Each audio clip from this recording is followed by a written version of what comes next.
కటినోడవే ఏల నీ దయ రాకయున్నది ఏమి సేయదలంచినాడవు నీలవర్ణ నీదు శత్రుప చాలగా మది నమ్మినాడను ఏలా మాటాడవే ఓ రామయ్య ఎంత కఠినోడవే.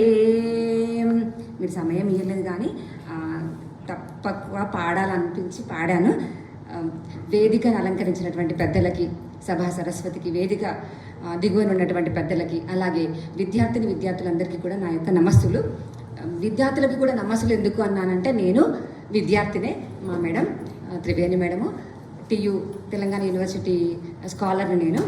నేను ఎంచుకున్నటువంటి ఈ అంశము రాకమచర్ల వెంకటదాసు కీర్తనలలోని రామాయణ సంబంధమైనటువంటి ప్రస్తావనలు చాలా తీసుకొచ్చారు. మచ్చుకు 1-2 మాత్రమే పరిచయం చేస్తాను.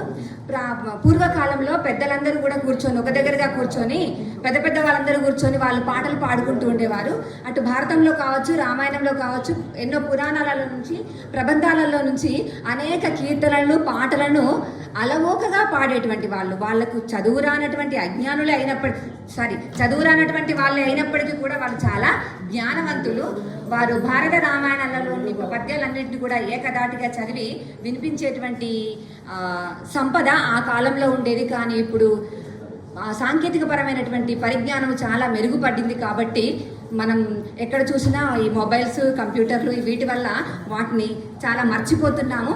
ఈ కళాశాలలో అడుగడుగున తిరిగినటువంటి విశ్వనాథ సత్యనారాయణ గారి రామాయణ కల్పవృక్షాన్ని తన గానంగా చదివి పరిచయం చేసినటువంటి, రామాయణానికి గొప్ప పేరు తెచ్చినటువంటి జువ్వాడి గౌతమరావు గారు తానేమన్నారు అంటే, అటు వ్యవసాయము, కూలి, కమ్మరి, కుమ్మరి, కంసాలి, వడ్రంగి మొదలైన వాళ్ళందరూ కూడా చదువు రానప్పటికీ కూడా వాళ్ళ నోళ్ళల్లో అనేక పద్యాలు తిరుగాడుతుండేవి.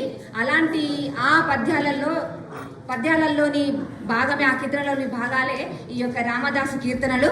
తాను రామాయణ సంబంధమైనటువంటి అంశాలను చాలా పరిచయం చేశారు. ఒకటే అంశాన్ని పరిచయం చేస్తాను.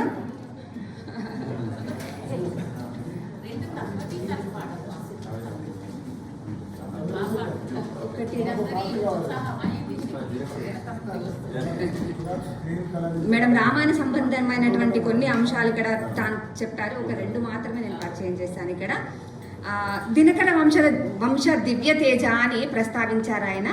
నిజంగా భారతదేశంలో ఇక్ష్వాకు రాజుచే పరిపాలించబడినటువంటి సూర్యవంశము లేదా సౌర వంశంలో జన్మించిన వాడు కనుక ఆ శ్రీరాముణ్ణి దినకర వంశంలో పుట్టినటువంటి వాడు కాబట్టి దివ్య తేజోవంతుడు అని అన్నాడు. రామచంద్ర అని కూడా తన కీర్తనలో అనేక సందర్భాలలో తాను ప్రస్తావించాడు.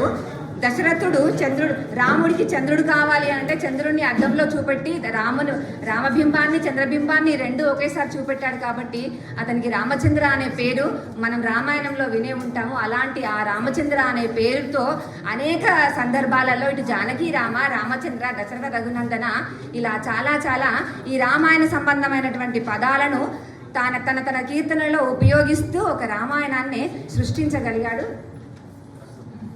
రాకమచర్ల వెంకటదాసు. ధన్యవాదాలు.